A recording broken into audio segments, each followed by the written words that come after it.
pessoal, tudo bom com vocês? Meu nome é Débora e hoje nós vamos para a nossa terceira aula na disciplina de Administração em Saúde Bucal. É uma aula que eu curti bastante preparar, porque faz parte do meu objeto de estudo, tá? Eu faço mestrado em Saúde Pública, como vocês sabem, e eu adoro estudar sobre processo de trabalho, na atenção primária, especificamente. Então, dá para conversar bastante sobre o tema e eu tentei deixar a aula bem descontraída, sabe? Tentei deixar a aula de uma forma que vocês entendessem um pouquinho como funciona o processo de trabalho. Eu não vou poder abordar, por exemplo, os modelos de saúde ou aprofundar mais o tema, porque eu sei que vocês têm uma disciplina voltada para o SUS, né, para a saúde coletiva. Então, aqui eu tentei trazer mecanismos que a gente acaba utilizando no dia a dia para facilitar o nosso atendimento, né? Para facilitar a gestão da nossa demanda, certo? Uma coisa que a gente tem que entender é que nós não vamos mexer, né, com lucro, com dinheiro, como no exemplo do consultório particular, certo? Então, não necessariamente você vai ter que ficar calculando quantos pacientes entraram, né? Não, você não vai ter, por exemplo, necessidade de ter uma receita. Mas você vai ter que controlar sua agenda, né? Entender essa questão de demanda programada, demanda espontânea. Você também não vai poder desperdiçar material, já que, de todo jeito, nós estamos pagando os nossos impostos, né? E, enfim, tem toda essa questão de financiamento, de material. Então, tem que existir um controle, tem que existir uma gerência, né? Você tem que saber também administrar seu tempo, administrar sua agenda. Até porque, né? Enquanto no particular, muitas vezes a gente se limita a ficar lá no consultório, realizando os procedimentos. No sistema público, né, numa unidade básica que você vai atuar, você precisa também fazer visita domiciliar, fazer promoção de saúde, fazer algum tipo de ação educativa. Então, existem outras funções além daquela, né, relacionada ao consultório. E isso é muito positivo, né? O nosso sistema é realmente bem completo, tá? Existem as desvantagens, existem as limitações, sim, mas, no geral, eu sou super defensora e acredito que cabe também ao profissional lutar para tentar aplicar, né, os princípios doutrinários do SUS, né, aplicar todas as normas, tudo que foi moldado e que foi pensado para transformar ele num sistema que realmente funciona, é eficiente e garanta, né, os princípios que foram os norteadores para o surgimento dele, tá? Então, vou compartilhar aqui a aula.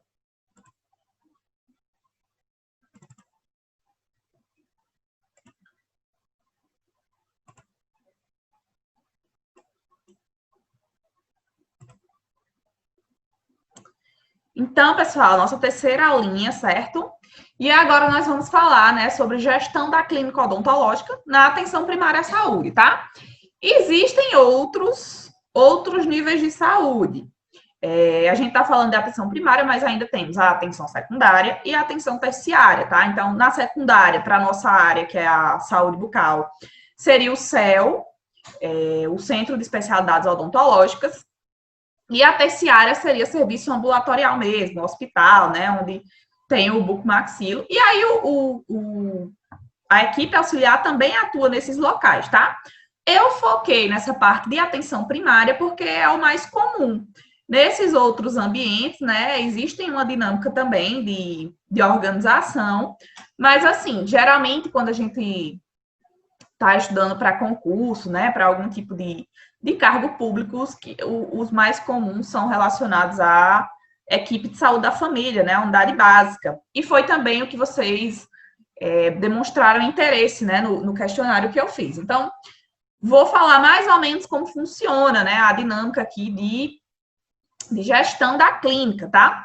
Esse é um assunto super complexo, assim, que daria para a gente fazer uma disciplina só sobre gestão da clínica. Na verdade, dá para fazer uma disciplina só sobre acolhimento, só sobre demanda, organização de agenda, tá? Então, assim, para quem tem interesse, né, ou quem já está atuando, às vezes, depois que passa, existem vários cursos, pessoal, disponíveis. Eu posso mandar o link para vocês. Então, eu não sei se vocês têm conhecimento sobre a UnaSUS, que é a Universidade Aberta do SUS. Então, lá tem muito curso, né, sobre gestão de clínica, sobre acolhimento, demanda espontânea e programada. que são ferramentas que a gente utiliza para melhorar cada vez mais, né, o nosso atendimento, tá? Então, esse material aqui eu achei excelente, ele está, inclusive, em um curso, né, do UnaSUS e estava disponível, e essa linha do tempo, ela resume, né, de uma forma sensacional os nossos modelos, né, de saúde bucal. Então, assim, não vou aprofundar a explicação sobre cada um desses modelos, porque, como eu já falei no início, vocês têm uma disciplina, não sei se já pagaram ou ainda vão pagar essa disciplina, e ela aborda, né, essa evolução, essa linha do tempo, de como a gente foi inserido na estratégia de saúde da família, de como avançou a odontologia, né? Então, só para vocês terem uma noção, né? Então, desde a ausência de modelo, onde era atendido de qualquer forma, geralmente por cirurgiões barbeiros, né? Tem todo aquele tabu, aquela coisa de dor, né? Relacionado ao dentista, ao profissional que fazia extração, geralmente era bem mutiladora, né? Até modelo flexneriano, tem toda aquela questão de visão, né? De especialidades. Então, ia avançando o tempo, né? Desde a colônia, a gente vem para o regime militar, onde tinha aquele sistema mais incremental, já a saúde é um bem de consumo, então era aquela coisa de realmente você era acessível para quem podia pagar, né? Então vai avançando, tá? E aí até chegar na odontologia que a gente conhece, né? Com a criação de SUS, então tem a Constituição de 88, que é a Constituição Cidadã, tá? Que ela define lá a saúde como um direito de todos, e aí tem uma longa jornada a partir disso, né? Com a criação do Programa Saúde da Família, depois avanço para a Estratégia Saúde da Família, priorização, né, da atenção primária, que é a porta de entrada para o usuário, para ele conseguir se locomover dentro do nosso sistema, ele entra na atenção primária, tá? Os profissionais de lá tentam solucionar os problemas que ele possui, caso não, ele pode ser encaminhado, né, para as outras partes do nosso sistema, né, para a atenção secundária e terciária, e aí ele volta e tem todo o acompanhamento, já que existem vários serviços que são oferecidos, não é apenas fazer o tratamento, né, a reabilitação, é você ser acompanhado, você participar de uma ação educativa, fazer uma prevenção primária mesmo, a alguma outra doença, certo? Então, são vários princípios que norteiam, tá? Como eu falei, não tem como aprofundar, porque realmente é uma aula dedicada só para isso, para vocês entenderem como é a atenção primária, a atenção secundária e a terciária, mas aí eu vou dando uma pincelada. Então, a odontologia simplificada, né, pensando nisso, ela era bem fragmentária, certo? Aquela odontologia mais clássica, onde é voltado mesmo para fazer o tratamento curativo, então coloca a pessoa tá com cárie e faz a restauração, tá? É uma coisa bem mais curativista. E aí, né, quando nós temos a saúde da família, tem o programa Brasil Sorridente, que é um marco, né, na odontologia, pensando assim. E a ideia é realmente inserir o profissional, né, a equipe de saúde bucal, na estratégia de saúde da família, e assim atender o paciente como um todo, né? A grande questão é você visualizar o paciente como um todo. A boca não tinha como ficar separada, né? A boca faz parte do usuário, a saúde bucal, ela interage com outros fatores, ela também pode causar outras doenças, então não tinha como fazer essa dissociação. E aí nós temos a saúde bucal na atenção básica, isso é muito importante, né? E também a criação de outros programas, né? Como o CEL, né? Que é o Centro de Especialidades Odontológicas, e poder atender essa demanda que necessitava de um atendimento mais especializado. Então, a ideia também é a mesma. O paciente chega na atenção primária, né? Ele tenta resolver os problemas lá, o profissional vai tentar resolver os problemas do paciente. Caso não seja possível, ele encaminha para atenção especializada, tá? Mas mesmo assim ele volta para a atenção primária, mostra que resolveu os problemas, faz toda a prevenção de uma nova doença, né? Faz todo esse acompanhamento na atenção primária, certo? Então, espero que tenha ficado claro. Quem já pagou, talvez tenha sido uma revisão bem tranquila, né? Quem ainda não pagou e quiser, talvez, conversar sobre algum que eu não expliquei de imediato, vocês podem falar comigo, tá? Sobre essa parte aqui. Eu realmente trouxe só para vocês verem como ela andou, né? A nossa linha do tempo da odontologia. Mas realmente vocês têm uma disciplina que vai abordar bem certinho essa cronologia e vocês vão compreender, né, as características de cada período, tá? E aí, falando sobre a equipe de saúde bucal, né? Então, a portaria 3012 de 26 de dezembro de 2012, ela vai definir, né, as modalidades de equipes presentes na estratégia de saúde da família, tá, pessoal? Então, eu estou focando bem em estratégia de saúde da família, equipe bucal na estratégia de saúde da família. Então, a modalidade 1, né, seria composta por um cirurgião dentista, auxiliar de saúde bucal ou técnico em saúde bucal. Então, geralmente é o dentista e um ou outro da equipe, certo? De auxiliar. Na modalidade 2, nós temos o cirurgião dentista, o auxiliar em saúde bucal e também o técnico em saúde bucal, certo? E na modalidade 3, seria qualquer composição da equipe, né? Sendo que irá atuar na unidade de odontologia móvel, tá? Então, nós temos essas 3 modalidades e, claro, né, por que saber disso? Porque dependendo disso, muda financiamento, muda a abrangência de território, né, de como você vai dividir o território, de quanto vai conseguir atender, né, muda também, por exemplo, às vezes as funções, você às vezes está trabalhando numa equipe onde só tem um dentista e um auxiliar, então às vezes fica um pouco mais cheio, né, as atividades, às vezes quando tem duas pessoas na equipe auxiliar já consegue dividir mais as tarefas. Então, tudo isso vai influenciar no seu processo de trabalho, certo? E aí a gente vem, né, para a atuação do TSB, focando em vocês, na equipe saúde bucal. Então, tem que lembrar que, né, nós temos os princípios norteadores do SUS e a estratégia de saúde da família, ela vem com essa proposta, né, de conseguir abraçar esses princípios doutrinários e organizativos do SUS, né, e orientar, assim, suas práticas, né, o planejamento de suas ações, para conseguir aplicar na estratégia de saúde da família. Então, o ideal é que a gente consiga, né, conhecer a população, conhecer território, já que temos toda a ideia, né, de fornecer um atendimento universal, com equidade e integral. Então, isso faz a territorialização, você conhecer o território que você vai planejar suas ações é muito importante, tá? Tem que pensar, né, em aplicar uma boa técnica odontológica unida ao fator humanitário. Então, quando a gente pensa, às vezes, em unidade básica, né, muitas vezes nós podemos estar atuando numa área que é um pouco precária, que tem algum tipo de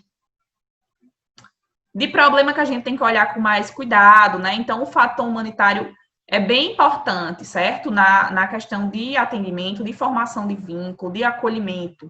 Inclusive, existe políticas, né? A política Humaniza SUS, porque muitas vezes nós da saúde, a gente até entende que tem que tratar a pessoa bem, né? Que precisa ser educado, mas vai além, sabe? Você precisa ter empatia pelaquela pessoa, você precisa escutar ela, ver além daquele sofrimento que ela está trazendo. E isso na saúde pública, na ideia da estratégia de saúde da família, na ideia de integralidade, é muito forte, sabe? Você conseguir ver além do que aquele paciente está lhe dizendo, você conseguir ver algum sinal, você conseguir já abordar um outro problema que pode estar sendo mascarado, você conseguir intervir, tratar de promoção, prevenção, mudança de hábito. Então, isso é muito forte, né? Não é apenas, às vezes, vou só restaurar esse dente. Restaura o dente, vê se a pessoa está bem, se a alimentação está boa. Então, é um atendimento bem mais complexo, né? Bem mais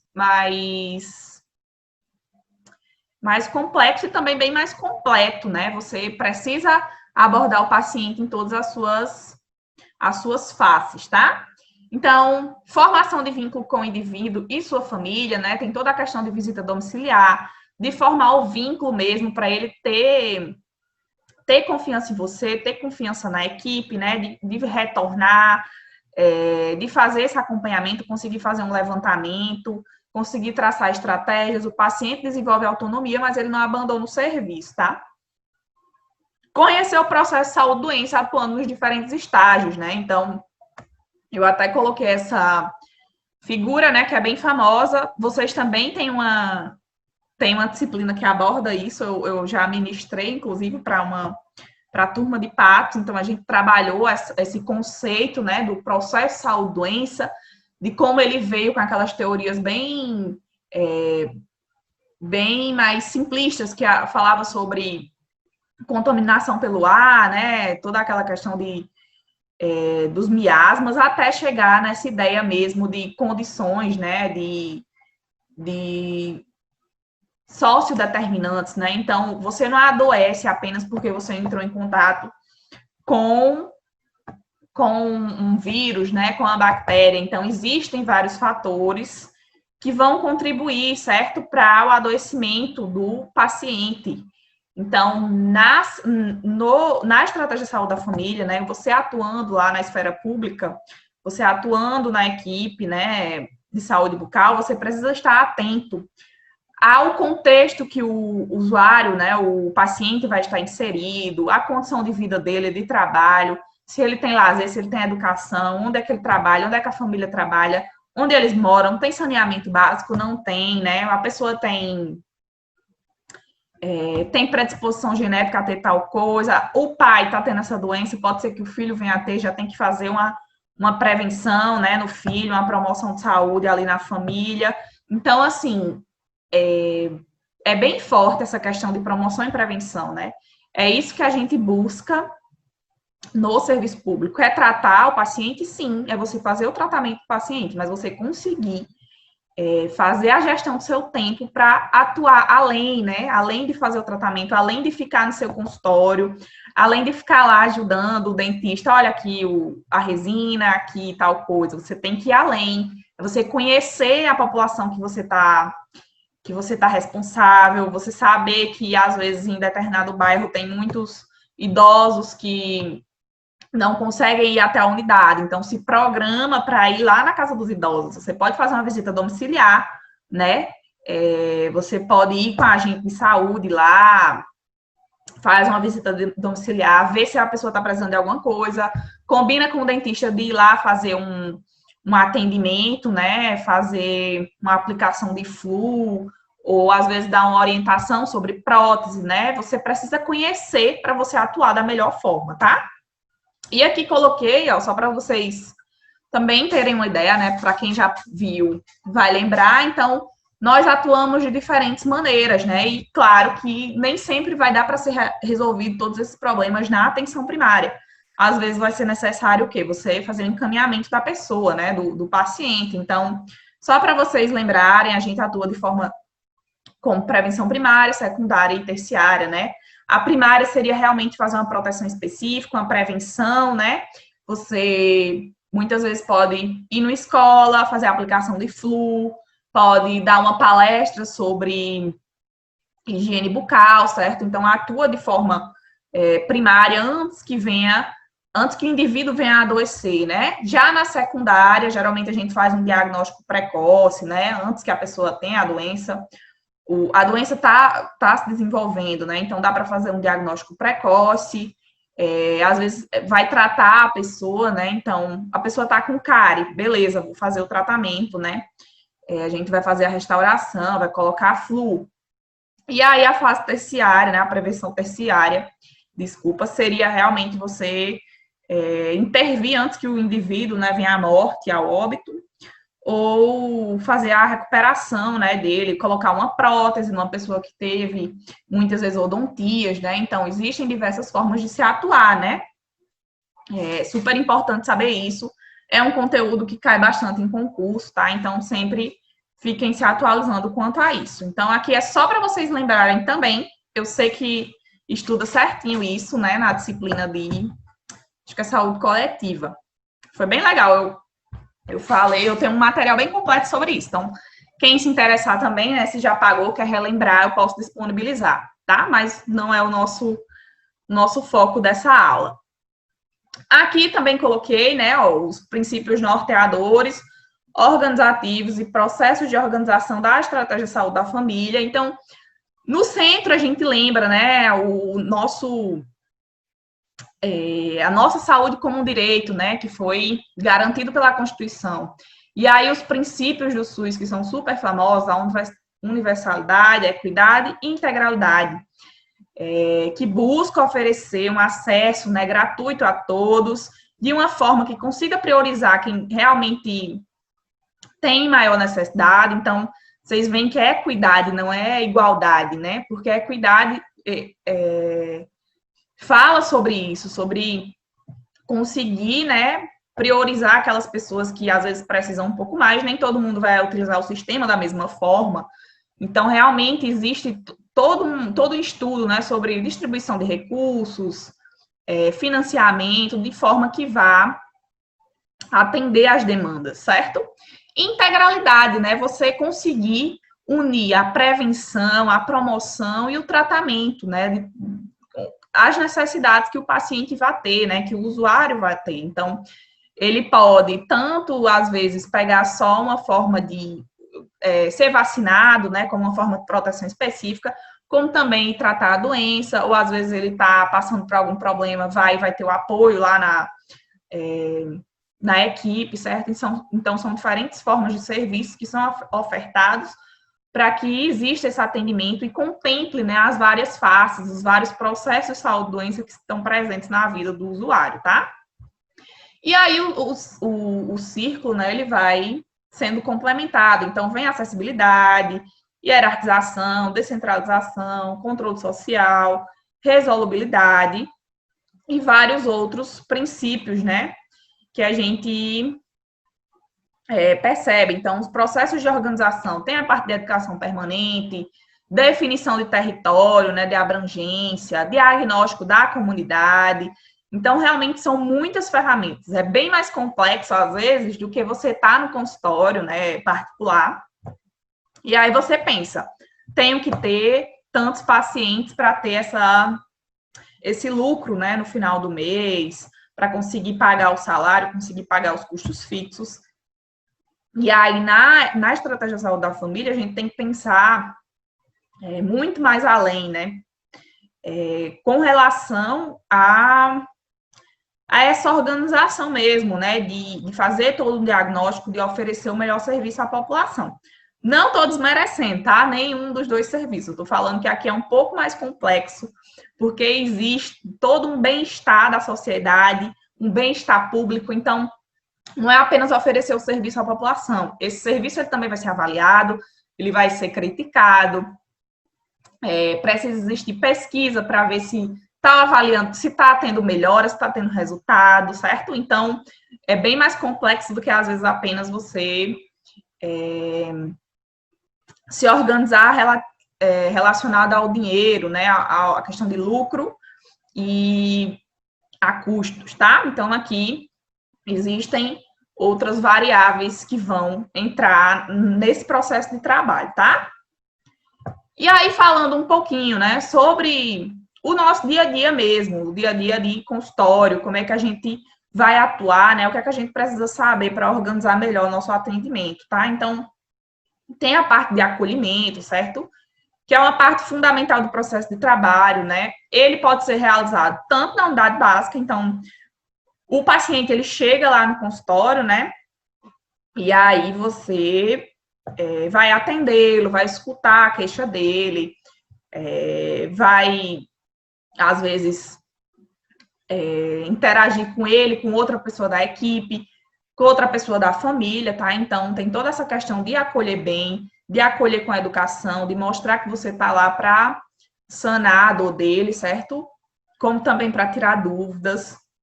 E também pode ser feito nesse acolhimento em áreas de abrangência do território. Então, você ir na casa do paciente, faz uma visita, vai criando esse vínculo, né? Você vai acolher, vai mostrar que está ali, vai prestar um serviço da melhor forma possível, para que ele tenha um vínculo, tenha confiança na equipe, tenha confiança no profissional. É bem interessante, né, na nossa área, que é um pouco assustadora para alguns pacientes. Então, por exemplo, pacientes adultos, pacientes idosos acabam tendo um certo medo do dentista, né, às vezes porque fizeram várias extrações, e aí você realmente conseguir demonstrar que você é um profissional, né, capacitado, vocês da equipe auxiliar, às vezes tem a conversa antes do paciente entrar no consultório, então acalmar o paciente, mostrar que ele pode ter confiança, que não é mais aquele mesmo sistema, né, que existia às vezes que era feito de qualquer forma. Enfim, vocês têm que saber conversar, né? São aqueles mesmos princípios que a gente falou sobre o atendimento de excelência. Você tem que saber se portar, tem que saber conversar, tem que tirar as dúvidas dos pacientes, tem que explicar por que determinada coisa aconteceu, por que determinada coisa não pode acontecer. Então, é a mesma lógica, tá? O acolhimento, né? Ele é essencial para o fortalecimento do vínculo profissional-paciente e também profissional-equipe. Então, você precisa também acolher as pessoas da sua equipe, né? Chegou um estagiário, chegou um novato, acolhe. A melhor coisa é ter uma boa relação, né, profissional, uma boa relação com a equipe. Vai facilitar muito o processo de trabalho, vai tornar o ambiente bem melhor.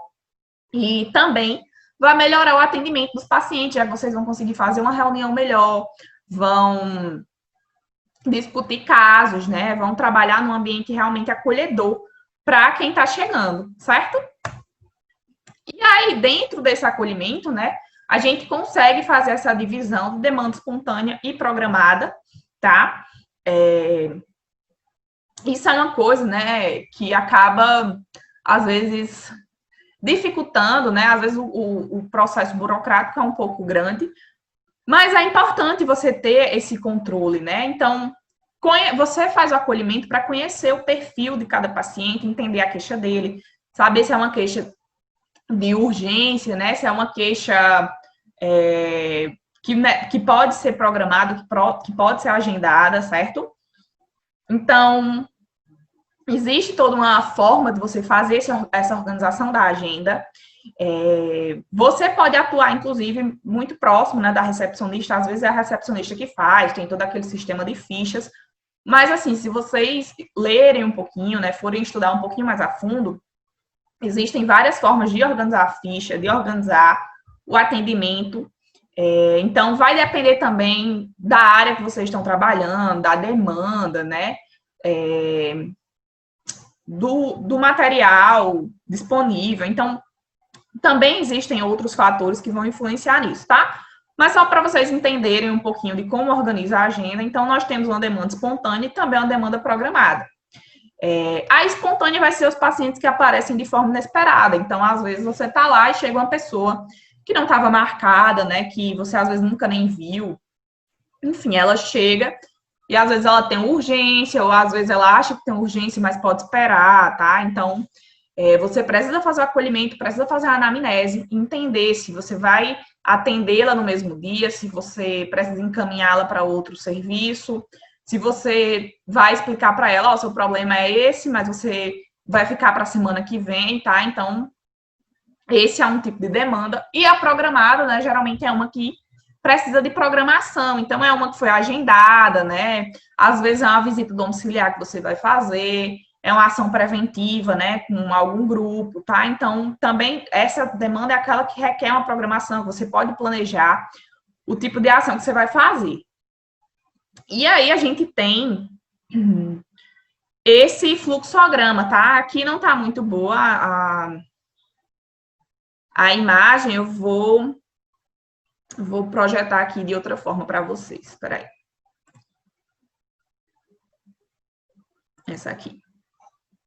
Então, pessoal, ó, geralmente o usuário, né, vai chegar à unidade básica de saúde e aí tem todo esse fluxograma explicando, certo? Então, ele tem atividade agendada? Se sim, encaminha o usuário para a atividade agendada. Então, ele foi agendado para aquele dia para fazer o quê, né? Então, você já atende o usuário, encaminha ele para o profissional que foi agendado, né?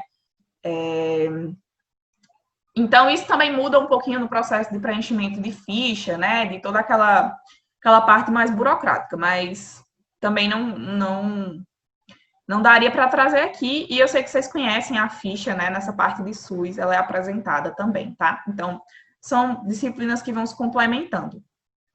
Caso o usuário, né, não tenha atividade agendada, então, ele precisa de um atendimento específico da rotina da unidade, se sim, vai encaminhar, né, para o setor requerido, seja uma coleta de exame, às vezes é para pegar uma medicação, fazer uma inalação, né, sala de vacina, sala de procedimento. Se não, né, vai encaminhar ou conduzir o usuário a um espaço adequado para a escuta. Então, é aqui que a gente faz o acolhimento, né? Escuta a demanda do usuário, avalia o risco, certo? Discute com a equipe se necessário, às vezes é alguma coisa que surgiu que dá para encaixar, às vezes não dá para encaixar, né? E define a oferta de cuidado com base nas necessidades do usuário no tempo adequado. Então, o problema é agudo e aí a gente vem, né, para aqueles símbolozinhos. Então, se o problema é agudo, né, uma coisa que aconteceu repentinamente, ele vai necessitar de um atendimento imediato. É um atendimento prioritário, né? É um atendimento no dia. Então, aqui você vai ver, né? Um atendimento, né? Seja médico, odontológico, num tempo que considere riscos, desconfortos, vulnerabilidade e oportunidade de cuidado. Quando é prioritário, né? A questão de observação, se necessário. Remoção ou encaminhamento para outro serviço, atentando para a necessidade de coordenação do cuidado. Então, da unidade básica, ele pode, às vezes, ser encaminhado, né, para outro serviço imediatamente. Então, por exemplo, um abscesso, alguma coisa que a gente não consegue resolver lá na hora. Então, você precisa ter um bom conhecimento técnico, né, da odontologia, como eu já falei desde o início, porém, você precisa ter todo um conhecimento de outras formas de gerir os casos, certo? De gerir o caso e fazer com que ele caminhe nos outros serviços, tá? E aí, o problema é agudo? Não. Então, o usuário é da abrangência da unidade, então, toda aquela questão de territorialização. Se não, você tem que orientar, encaminhar, né, o paciente para outro serviço, para o serviço da área dele, né? Se ele é da área de abrangência, então, orienta sobre a oferta da unidade, adiantamento de ações previstas em protocolo, inclusão em ação programática, né? Enfim, vai discutir a agenda, discute o caso, encaminha, né, para algum outro tipo de serviço se achar necessário. Então, realmente vai depender de cada caso. Mas esse fluxograma, né, inclusive, eles ficam disponíveis nas unidades básicas. Eu já entrei em algumas que tem o banner com eles, tá? Para o próprio paciente, às vezes, ele consegue entender para qual caminho ele precisa seguir, né? Então, deixa eu voltar aqui para a aula. Então, aqui, só o fluxograma para vocês entenderem mais ou menos como funciona, tá? E aí vai depender da necessidade, né, do paciente, para saber se ele vai ser atendido no dia, ou se ele vai ser agendado, ou vai ser encaminhado para outro serviço, tá?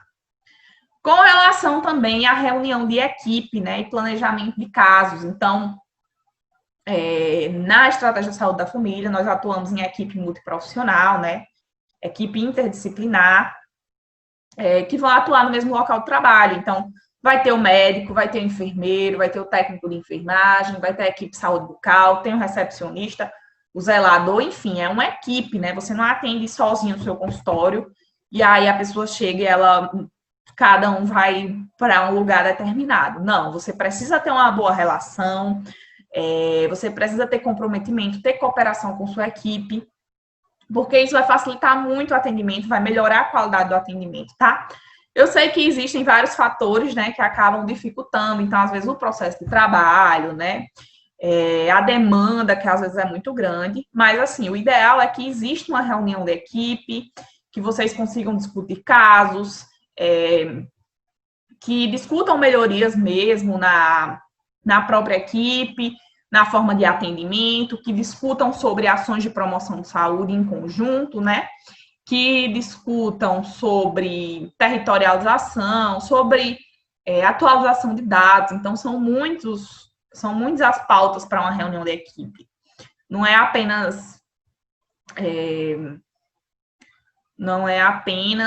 fazer, tipo, uma confraternização que às vezes as pessoas acabam achando, né? A gente vai fazer a reunião e aí meio que vai só conversar sobre coisas aleatórias. Não é isso, é realmente discutir o processo de trabalho, discutir o que está ruim, discutir o que está bom, tá? Discutir sobre os casos, se a pessoa, sei lá, meu paciente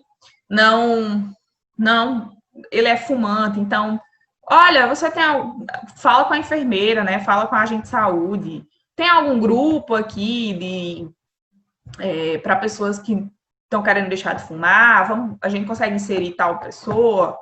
Não consegue? Por que não consegue? Tem como ir na casa dele? Tem como fazer uma visita? Enfim, existem várias formas de se discutir os casos, se planejar casos, né? Seja atuando no tratamento, seja atuando na prevenção, promoção para a saúde dele, certo?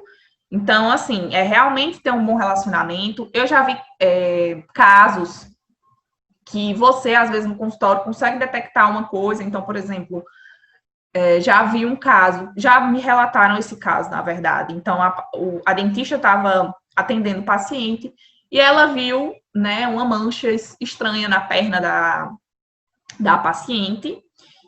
E aí ela chamou o médico e ele fez os exames, enfim. Para resumir a história, ela estava com hanseníase, certo? Então, você precisa ficar atento, né? Não é apenas olhar a boca da pessoa, ela chegar, você faz o procedimento e tchau. Então, você, como participante da equipe de saúde da família, participante, né, da estratégia de saúde da família, precisa abordar o paciente como um todo, verificar além, né, daquela dor que ele está apresentando para você no momento, informar o dentista, informar ao médico, né, informar a sua equipe, trabalhar em equipe e conseguir oferecer um atendimento completo para esse paciente, né, para o usuário.